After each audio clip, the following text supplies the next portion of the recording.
Saya percaya kita semua diberkati Tuhan, amin. Haleluya.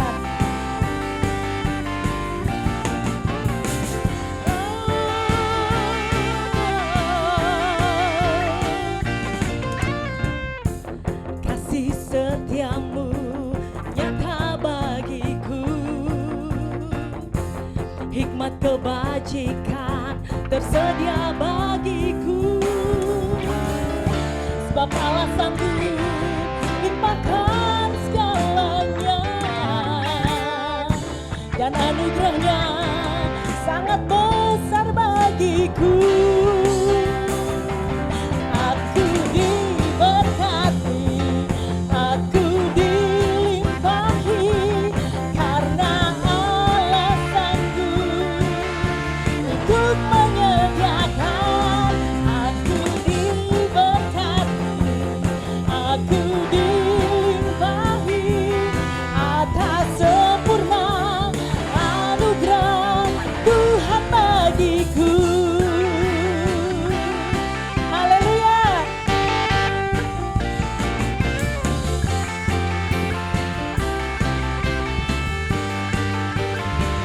Sama-sama kita mau katakan kasih setiamu, setiamu nyata bagiku, hikmat kebajikan tersedia bagiku. Sebab Allah sanggup limpahkan segalanya, dan anugerahnya sangat besar bagiku. Sama-sama, aku diberkati, aku dilimpahi, karena Allah sanggup untuk menyediakan. Aku diberkati, aku dilimpahi atas sempurna anugerah Tuhan bagiku. Saya percaya Tuhan sudah begitu baik bagi saudara dan bagi saya. Biarlah pujian ini sebagai pernyataan iman kita kepada Tuhan, bahwa hidup kita selalu diberkati. Limpahkan segalanya, amin, dan anugerahnya sangat besar bagiku. Sama-sama, sebab Allah sanggup, sebab Allah sanggup limpahkan segalanya, dan anugerahnya sangat besar bagiku. Aku, yes, amin. Aku karena Allah sanggup, yes, untuk menyediakan. Aku diberkati, aku dilimpahi, karena Allah sanggup untuk menyediakan. Aku diberkati, aku dilimpahi atas sempurna anugerah Tuhan bagiku. Amin.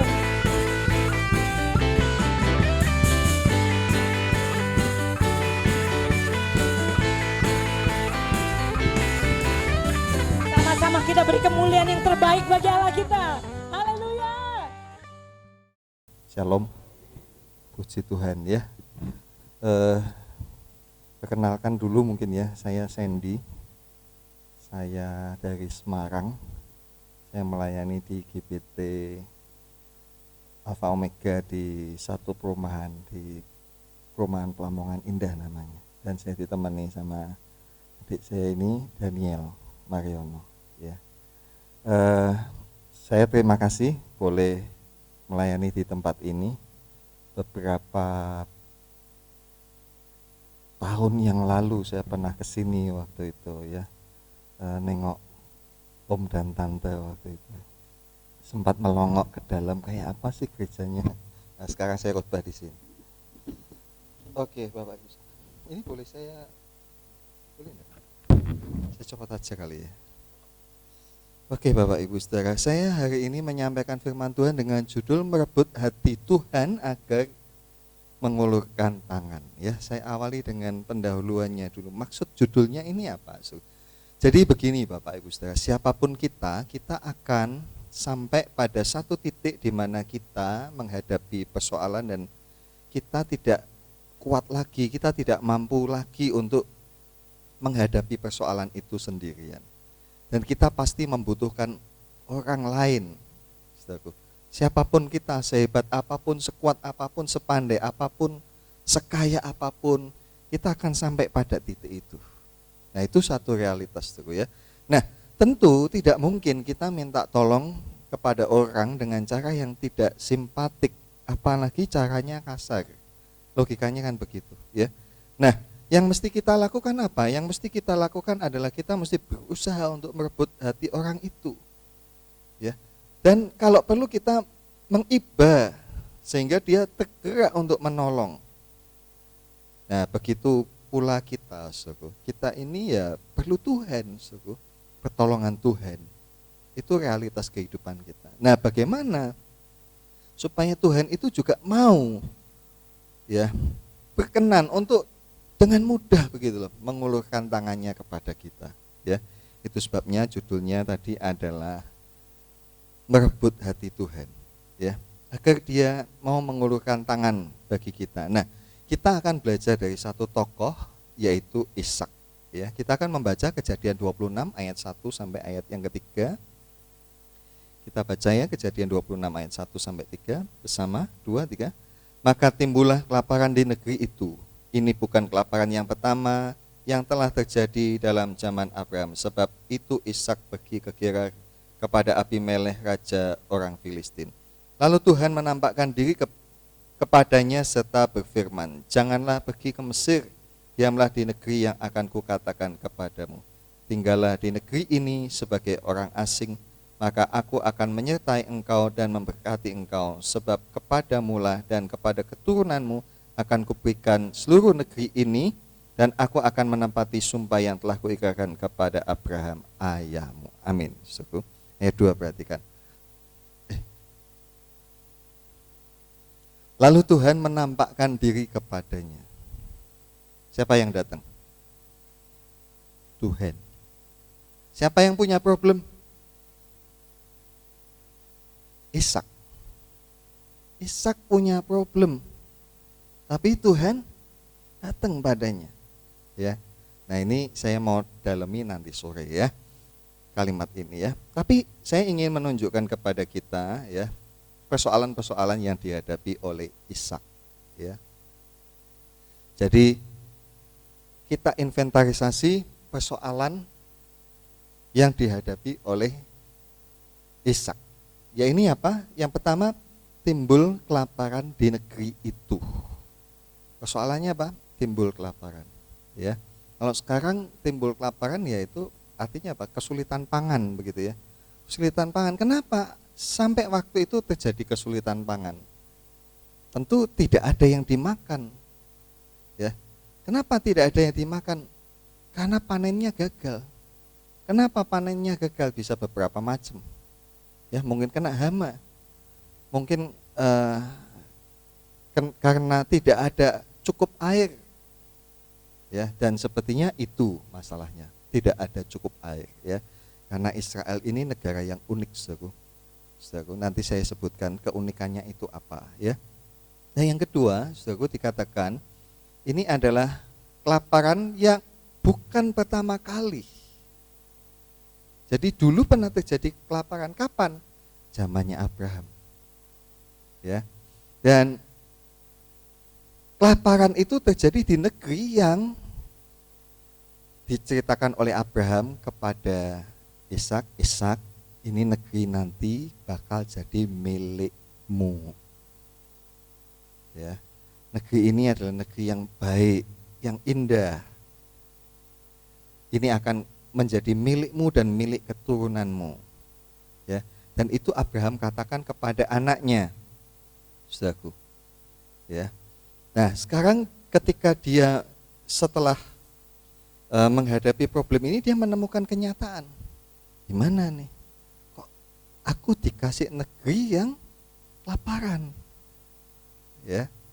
Makanya kemudian dia berpikir, saudaraku, ya, mana yang harus aku pilih? Keyakinan ayahku atau aku mesti melihat kenyataan kehidupan ini? Ya, di dalam kehidupan kita sebagai anak-anak Tuhan kan juga kadang seperti itu.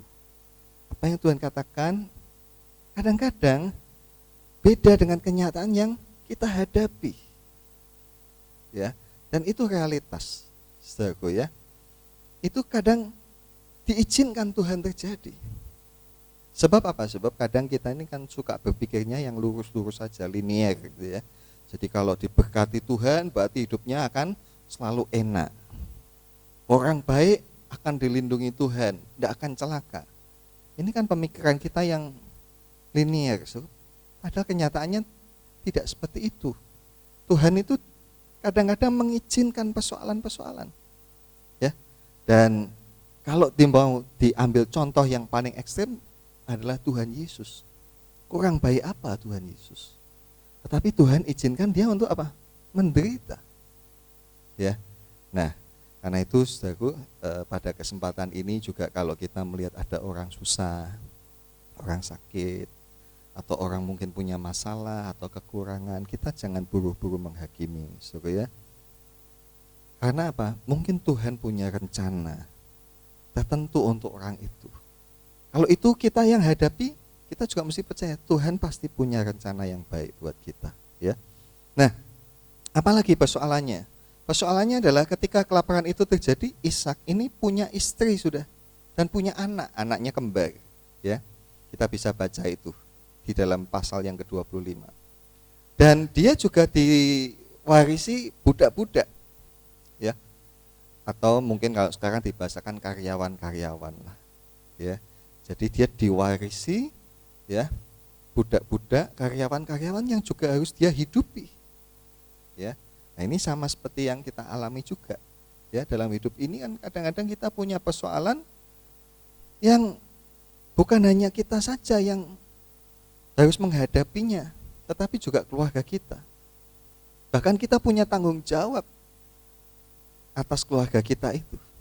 Ya, jadi persoalannya tentu tidak mudah, ya. Nah, persoalannya berikutnya adalah Abraham, bapaknya Ishak, itu sudah mati. Padahal Abraham itulah yang kenal dengan Tuhan. Ya. Ishak ini boleh dikatakan dia belum pernah ketemu dengan Tuhan. Nah, baru kali ini. Ya. Selama ini dia hanya dengar tentang Tuhan dari bapaknya. Ya, banyak mendengar kesaksian-kesaksian dari bapaknya. Ya.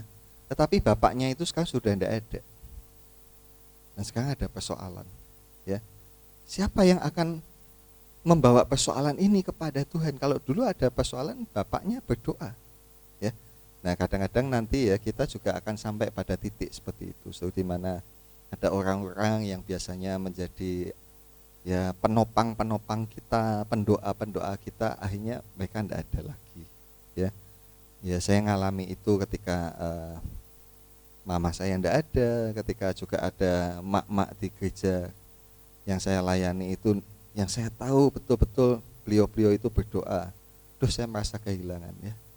Ada apa? Merasa kerugian ini. Aduh, kok kurang ini sudah yang mendoakan, ya. Nah, itu yang dialami oleh Ishak. Dia juga merasakan bahwa kekuatannya kurang gitu, karena yang selama ini ya menjaga, melindungi dan membimbing dia sudah tidak ada. Nah, bukan hanya itu, persoalannya apa? Ya. Persoalannya adalah terlambat ya. Persoalannya adalah dia ini tidak punya lagi orang yang bisa diandalkan. Dia punya saudara, saudaranya tentu saja saudara tiri, ya. Tetapi hubungannya dia dengan saudara tirinya sudah tidak baik. Ya, tidak baiknya kenapa? Ya, kalau Anda baca di Kejadian pasal 25 ya, ayat 5 dan 6, di sana Anda akan menemukan bahwa Abraham itu menyuruh gundik-gundiknya itu pergi bawa anak, dan kepada mereka cuma dikasih bekal saja. Sedangkan seluruh harta Abraham itu diserahkan kepada Ishak. Nah, Anda bisa bayangkan ini. saudara-saudara tirinya ini cuma disangoni bekal aja.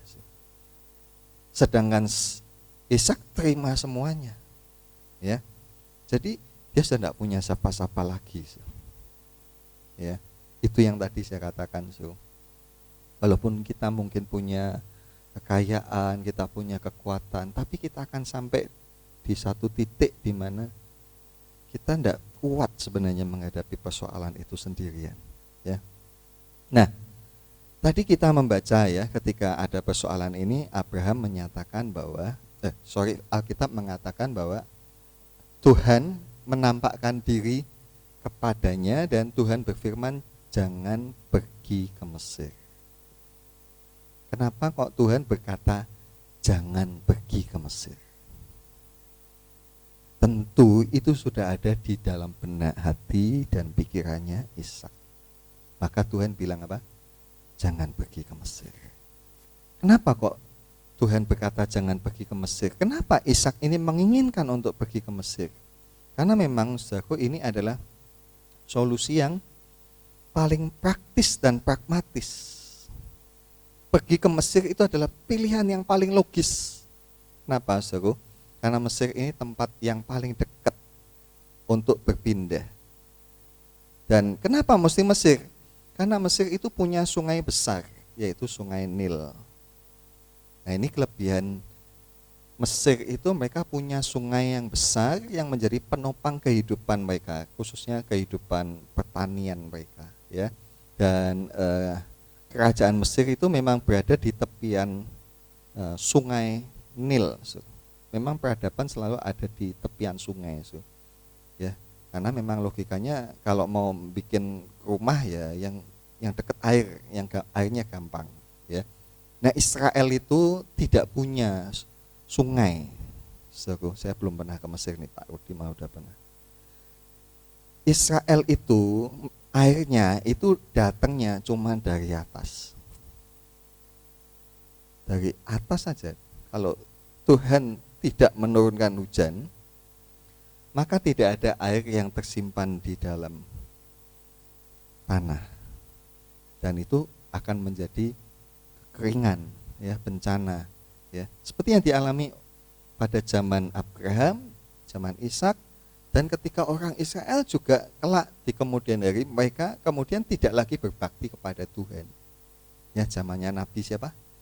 Elia, ya, 3,5 tahun tidak hujan, ya, dan itu menjadi musibah yang sangat luar biasa, ya.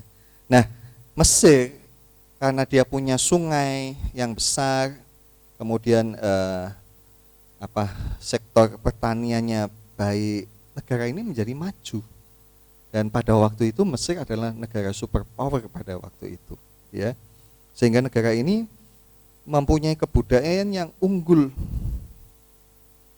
dan ekonominya maju pesat. Jadi kalau mau pindah ya milih tempat yang prospektus, yang secara logika itu ini pasti lebih baik. Nah, itu yang ada di benak pikirannya Ishak, ya. Tapi Tuhan bilang jangan pergi ke Mesir. Tuhan mencegah, ya. Tuhan berkata janganlah pergi ke Mesir. Nah, sekarang ini Ishak dihadapkan kepada pilihan, mau nurut Tuhan apa mau melihat kenyataan, ya. Tuhan bilang jangan ke Mesir, tinggal di sini lah. Di sini kenyataannya apa? Kekeringan, ya. Nah, kadang kehidupan kan seperti itu, ya. Kita harus memilih memang mau nurut Tuhan apa mau berjalan dengan kenyataannya saja, ya. Nah, firman Tuhan di dalam surat Ibrani itu mengatakan ini, Ibrani 10 ayat yang ke-38. Kita baca ya, 2, 3. Tetapi orangku yang benar akan hidup oleh iman, dan apabila ia mengundurkan diri maka aku tidak berkenan kepadanya. Jadi Tuhan bilang orangku, kalau mau disebut orangku, orangnya Tuhan, maka dia harus hidup oleh iman. Tapi kalau dia mundur dari iman itu, aku tidak lagi berkenan. Aku tidak senang dah. Kalau dia udah tidak pakai imannya, aku udah tidak senang begitu. Nah, saudaraku, kita juga kadang-kadang harus memilih. Kita ini mau nurut Tuhan atau mau ya hidup dengan realitas saja.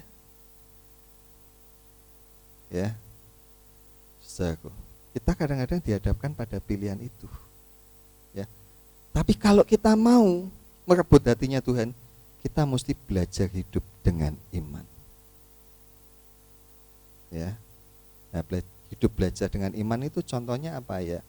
Contoh ya, sekarang ini kita kan ada pandemi, ya, semua kita juga sedang ya susah ya. Nah, ketika kita sedang susah itu, maaf ya, misalnya, apakah kita masih juga setia di dalam memberikan persembahan kita ya untuk pekerjaan Tuhan, ya?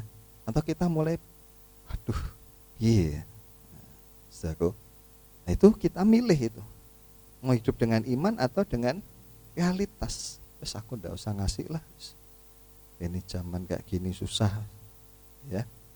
Nah, itu contoh saja, salah satu saja, ya. Nah, tadi Tuhan berkata, janganlah pergi ke Mesir, ya. Janganlah pergi ke Mesir. Di dalam bahasa Inggris itu ditulis ya, beberapa versi mengatakan begini, do not go down to Egypt. Do not go down. Go itu apa? Pergi. Down, turun. Jangan pergi turun ke Mesir. Ya, kalau kita lihat peta memang begitu. Mesir itu ada di bawahnya Kanaan memang. Ya. Tetapi sebenarnya ayat ini memberikan kita makna yang tersembunyi. Ya. Mungkin pernah diterangkan. Mesir itu gambar apa toh? Dunia. Jadi kita sebagai orang yang beriman, ya, jangan kita kemudian turun jadi duniawi. Ya. Kita jangan turunkan iman kita. Apa yang kita yakini jangan dikurangi. Nilai-nilai, norma-norma, ya, apa yang kita yakini, termasuk soal kekudusan, kesucian, itu juga jangan ditawar-tawar, jangan dikurang-kurangi. Nah, zaman susah kayak gini ya, ngapusi sidik ya gak apa-apa lah. Itu artinya kita udah turun. Kita sudah menurunkan nilai-nilai kekristenan kita. Apa yang Tuhan ajarkan sudah kita mulai kompromikan dengan dunia, ya. Nah, saudaraku, karena itu kita mesti belajar, saudaraku. Jangan pilih cara-cara yang pragmatis. Memang mengikut Tuhan itu tidak mudah, saudara. Karena apa? Karena goalnya kita itu adalah dapat surga. Hadiahnya, kalau boleh disebut hadiahnya itu surga. Kalau hadiahnya cuman sepeda ya cukup nebak nama-nama ikan nih. Kan gampang. Atau nyebutin Pancasila. Tapi memang ini tidak gampang. Ya, mengikut Tuhan itu goalnya adalah beroleh kerajaan surga, dan kita menjadi pribadi yang sama seperti Kristus. Ya, itu goalnya Tuhan. Nah, karena itu kita mesti memilih hidup ini ya ikut Tuhan walaupun susah. Walaupun itu tidak logis sudah. Ya. Walaupun ada jalan yang paling simpel, paling pragmatis, paling praktis. Tapi kalau itu bertentangan dengan nilai-nilai itu Tuhan, jangan lakukan itu. Dan satu lagi, bicara soal iman tadi. Kita jangan mencurigai Tuhan. Ya, kadang-kadang di waktu susah itu kita tuh mulai curiga sama Tuhan. Ya, sekarang ini tanggal berapa nih? Tanggal 29. Ya, mungkin sebagian ada yang sudah gajian, ada yang belum. Ya. Kalau sudah tanggal tua, ya, sudah mulai bingung, aduh iki piye iki? Kok sepi dagangan ini? Piye iki? Padahal mungkin kita juga punya beban-beban, harus ya nyekolahkan anak, mungkin juga harus nyicil rumah atau nyicil apa. kita mulai bingung, kita curiga bahwa Tuhan berkati pondak nih, ya. Kita seringkali curiga kepada Tuhan. Nah, mari belajar kita mesti menaruh percaya kita sepenuhnya kepada Tuhan. Yang selanjutnya, saudara, Tuhan berkata apa? Tinggallah sementara, ya. Diamlah di negeri yang akan kukatakan kepadamu. Ya. Padahal sebenarnya Ishak itu sudah ada di tempat itu. Sudah ada dia di Kanaan. Ya, tapi ayat ini Tuhan berkata, diamlah di negeri yang akan kukatakan kepadamu. Dia sudah ada di Kanaan. Ya. Dan Tuhan bilang, nanti kamu berhenti nanti di satu tempat yang aku nanti kasih tahu. Ya, nah ini kita simpen dulu ya. Ada kaitannya dengan kata diamlah di negeri di negeri yang akan kukatakan kepadamu. Dan untuk diketahui kalau kita baca akhirnya Ishak ini diam di Gerar. Gerar itu salah satu kerajaan kota orang Filistin. Orang Filistin itu terdiri dari 5 kerajaan. Ya. Ada Asdod, ya, ada Gerar, ada apa lagi nanti Anda baca itu di kitab Hakim-Hakim. Ya. Nah, Ishak diam di situ. Nah, kata diamlah itu di dalam bahasa Inggris dipakai kata dwell. Ada yang menulis kata live. Tetapi di dalam bahasa aslinya dipakai kata syakan. Syakan itu artinya berkemah. Ya.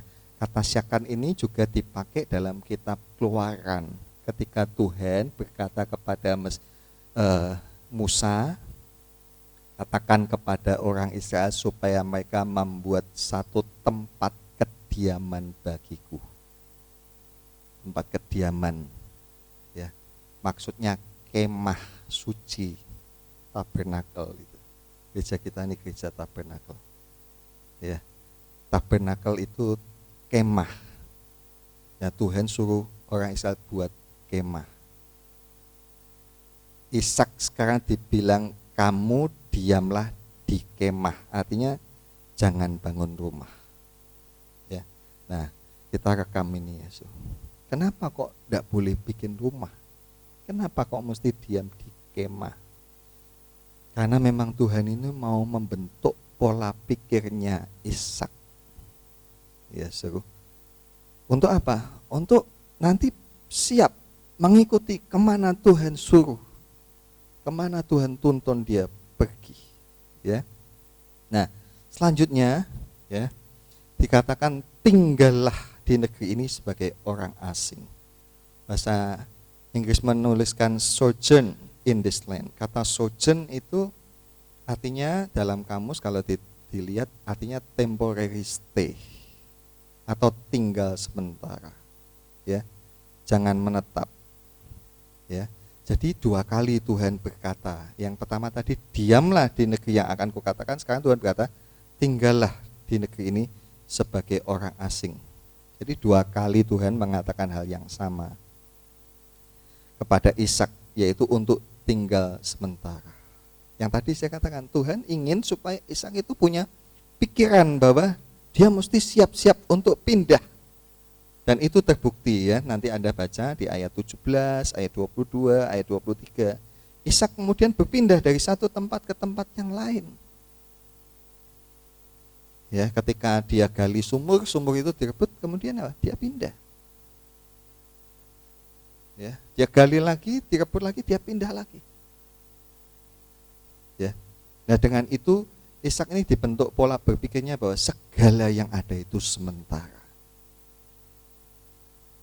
Nah, ini artinya buat kita apa? Kita juga mesti punya pemikiran yang sama, ya. Tuhan kan berkata kepada kita juga, ya, supaya kita hidup sebagai orang asing di dalam perjanjian baru, ya. Nah, kenapa? Karena memang kita mesti mengerti bahwa hidup kita di dunia ini sementara, Bapak Ibu Saudara. Ya. mungkin suatu saat bisa disampaikan, dibahas lebih dalam oleh Bapak Gembala. Ya, bahwa hidup kita sekarang ini bukan hidup kita yang sesungguhnya. Hidup kita yang sesungguhnya apa? Nanti setelah kita melewati gerbang kematian. Kita akan hidup kekal bersama dengan Tuhan selamanya di dalam kemuliaan, atau kita hidup kekal di dalam api neraka. Ya. Nah, kita mesti mengerti ini, bahwa hidup ini sementara. Hidup itu sementara. Kita pasti akan mati. Dan perlu dicatat juga, mati tidak punya syarat. Harus tua, umur sekian. Benar tidak? Siapa saja bisa mati. Ya. Nah, sekarang apalagi ada pandemi. Ya. Orang bisa mati walaupun muda. Ya.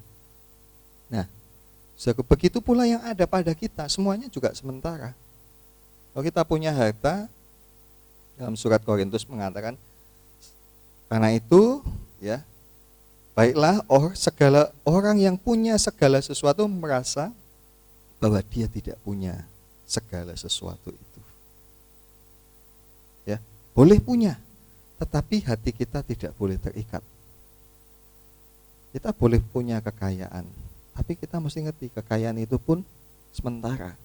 Ya, mungkin kita mendengar ada orang-orang yang tertentu dulunya kaya, tapi kemudian susah. Ketika dia susah, jatuh stres. Ya. Nah, kita mesti sadar bahwa hidup kita ini ya itulah. Apa yang ada pada kita itu sementara, kekayaan itu sementara. Ya. Begitu pula sebaliknya. Ya, kalaupun ada persoalan-persoalan, itu pun persoalannya juga pasti hanya sementara. Kita tidak akan selamanya susah. Ya. Karena alam itu bicaranya begitu. Lihat, suruh. Apa hujan tidak ada hentinya? Ada kan? Ya. Apa panas tidak ada hentinya? Henti juga kan? Hentinya oleh apa? Hujan. Ya. Ada apa itu? Ada badai. Apa selalu terus badai? Kan enggak. Ya. Nah, hidup itu begitu. Ya. Alam menunjukkan kepada kita demikian. Nah, tadi kata sojourn itu oleh Alkitab, Lembaga Alkitab Indonesia diterjemahkan sebagai tinggallah sebagai orang asing.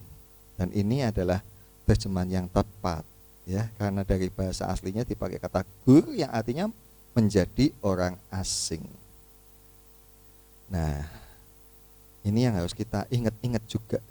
Kalau kita pengen merebut hatinya Tuhan, ya, tadi pertama-tama kita mesti punya mindset, ya, bahwa kita mesti mengikuti geraknya Tuhan kemana, ya, dan kita juga mesti siap bahwa hidup ini sewaktu-waktu bisa berhenti. Artinya kita mesti siapkan juga. Ya. Dan yang berikutnya ini kita mesti mengingat bahwa, saudaraku, bahwa kalau kita mau berkenan kepada Tuhan, kita mesti hidup sebagai orang asing. Nah, apa toh orang asing itu? Seseorang disebut orang asing kalau dia beda dengan khalayak umum, ya, keberadaannya beda, ya. Kalau misalnya saya pagi ini datang, kemudian saya pakai baju yang baju adat apa begitu, ya, suku apa, Anda kan mesti orang mana ini, ya, saudaraku. Apalagi kalau misalnya ada saudara kita tahu, ya, di Indonesia Timur masih saudara kita, mereka punya baju adat yang buat kita, ya, beda, kok beda, ya. Kalau dia datang ke sini, kita mungkin juga jadi bahan perhatian, bukan? Ya. Nah, asing itu begitu, beda. Beda dalam hal apa? Bisa cara pandang, bisa cara bicara. Ya, kalau cara bicaranya, ngomongnya, bahasanya beda aja, kita udah anggap dia orang asing. Begitu pula cara berpikir, kebiasaan. Ya. Dan bukan hanya beda, tetapi orang itu mempertahankan identitas perbedaannya itu. Maka dia disebut sebagai orang asing. Ya. Nah, saudaraku, bagaimana kita ini? Apa identitas kita? Ya. Saudaraku, kalau kita disuruh menjadi orang asing, identitas kita itu apa ya? Nah, kita baca ayat selanjutnya, Yohanes 15 ayat 19. Bersama, 2, 3. Sekiranya kamu dari dunia, tentulah dunia mengasihi kamu sebagai miliknya. Tetapi karena kamu bukan dari dunia, melainkan aku telah memilih kamu dari dunia, sebab itulah dunia membenci kamu. Amin ya. Untuk memudahkan, minta izin ditambah kata bagian ya. Sekiranya kamu bagian dari dunia ini, tentu dunia ini tidak akan membenci kamu. Tetapi karena aku telah memilih kamu, itu sebabnya dunia membenci kamu. Kamu bukan lagi bagian dari mereka. Ya. Nah, Tuhan itu nyatakan kepada kita itu begitu. Ya. Bahwa kita bukan lagi bagian dari dunia ini. Ya. Saudaraku. Kita mesti menyadari ya bahwa kita sekarang bukan milik dunia, tetapi kita adalah miliknya Tuhan. Ya. Kita ini adalah miliknya Tuhan. Dan berikutnya ayat selanjutnya mengatakan, Yohanes 17 ayat 14, aku telah memberikan firman-Mu kepada mereka dan dunia membenci mereka karena mereka bukan dari dunia, sama seperti aku bukan dari dunia. Ya. Kenapa kita bisa menjadi miliknya Tuhan? Tuhan Yesus mengatakan mereka sudah bukan lagi punyanya dunia. Kenapa? Karena firman-Ku sudah tak kasihkan kepada mereka. Jadi kita ini menjadi berbeda dengan dunia oleh karena apa? Karena firman. Firman itu harus membuat kita jadi beda. Beda dalam hal apa? Cara bicara kita.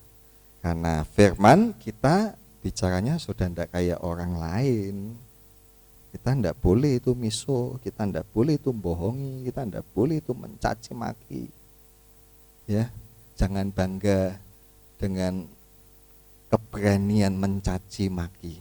Ada orang itu berkata kepada saya tidak peduli ya Pak, biar dia orang tua loh, biar papaku sendiri nek salah tak unek ke.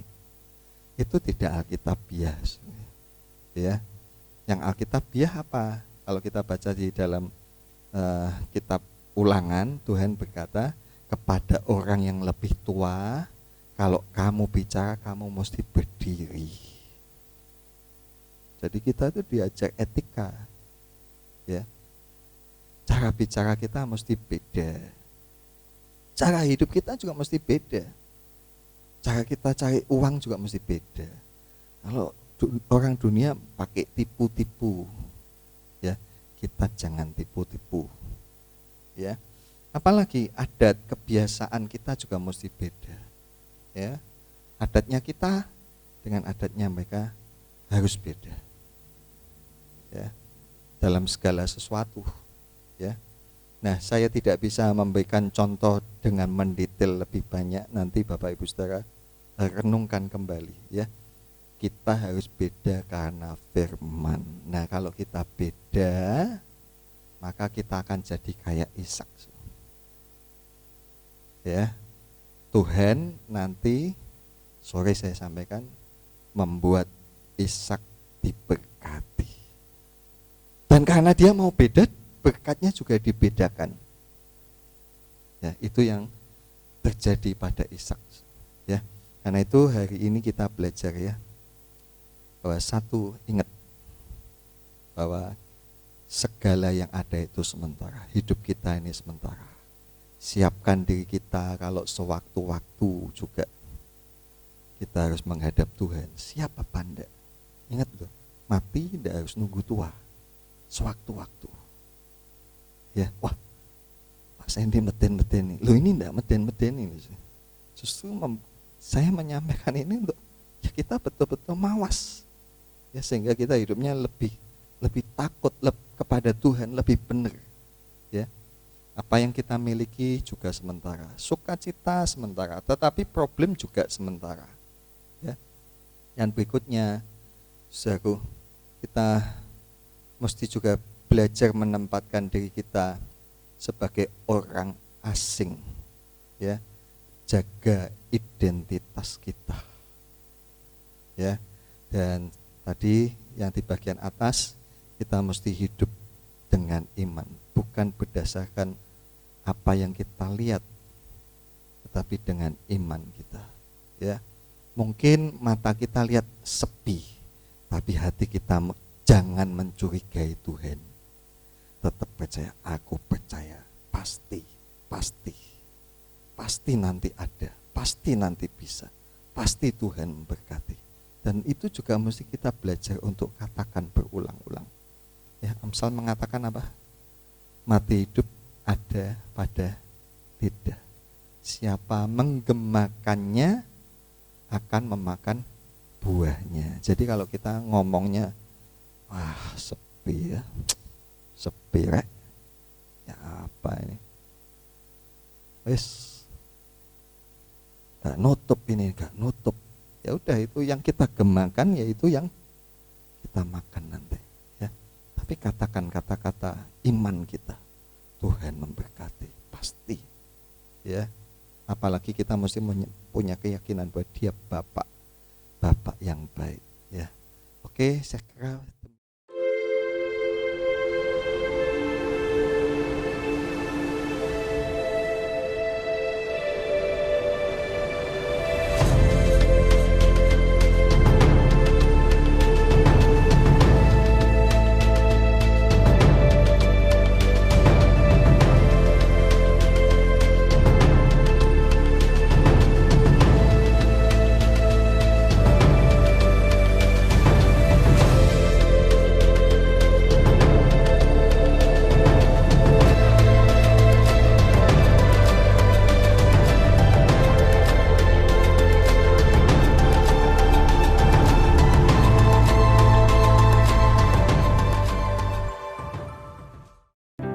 Terima kasih ya Bapa, buat segala kebaikan-Mu, buat segala kasih karunia-Mu yang Kau berikan kepada kami Tuhan, kekuatan dan ketenangan jiwa kami Tuhan, hanya kami dapatkan ketika kami dekat dengan Engkau Tuhan, sebab Engkau-lah sumber kelegahan kami Tuhan. Terima kasih, sebentar kami akan meninggalkan tempat ini, kami pulang dengan penuh sukacita karena Engkau sudah melawat kami lewat kebenaran firman Tuhan. Engkau memberkati hamba-Mu, Saudari Mary yang sudah menyampaikan kebenaran firman Tuhan. Kau pakai lebih heran lagi menjadi alat kemuliaan Engkau Tuhan. Terima kasih ya Bapa. Kami pulang dengan sukacita dengan membawa berkat-berkat-Mu. Bapak, Ibu, dan saudaraku yang sangat dikasihi Tuhan, terimalah berkat dan anugerah dari Allah Bapa di surga, kasih dan cinta Tuhan kita Yesus Kristus, Anaknya yang tunggal, dan penghiburan kekuatan dari kuasa Roh Kudus menyertai kita mulai saat ini, esok akan sampai Maranatha Tuhan datang.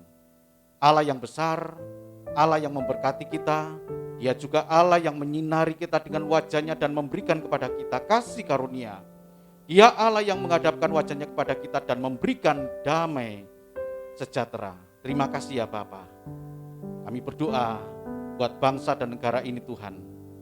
Engkau terus menyertai bangsa dan negara ini Tuhan, sehingga Engkau berikan damai sejahtera dan negara kami ini semakin kuat, semakin diberkati Tuhan, dan banyak jiwa yang mengenal Engkau, Tuhan Yesus, Tuhan dan Juru Selamat bagi kami semua. Terima kasih ya Bapa. Dalam nama Tuhan kami Yesus Kristus, kami sudah berdoa dan mengucap syukur. Semua yang percaya mengatakan amin. Tuhan Yesus memberkati.